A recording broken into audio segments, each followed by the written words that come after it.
Depuis plusieurs semaines, le gouvernement d'extrême droite israélien bombarde sans relâche Gaza, ne laissant à la population aucune possibilité de fuir et accentue sa politique de colonisation en Cisjordanie.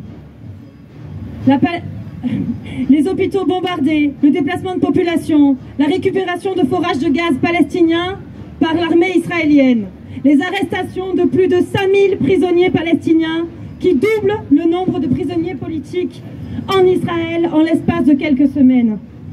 Hommes, femmes et enfants paient le lourd tribut d'un engrenage meurtrier qui trouve son origine dans la colonisation israélienne et sa logique d'apartheid et d'expropriation des Palestiniens depuis plusieurs dizaines d'années.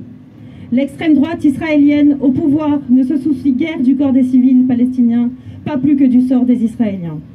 Les soutiens inconditionnels d'Israël, dont la France, se rendent complices de puissances impérialistes telles que les États-Unis, soucieux de maintenir un allié qui sert de base avancée afin de préserver ses intérêts économiques dans la région. En particulier, l'extraction pétrolière porte une lourde responsabilité dans le développement des guerres.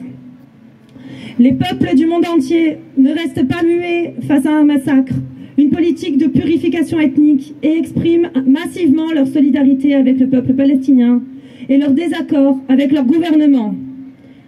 Les mobilisations impressionnantes qui appellent à la paix et à la justice en Palestine partout dans le monde montrent que la classe ouvrière internationale, elle, ne se trompe pas de combat.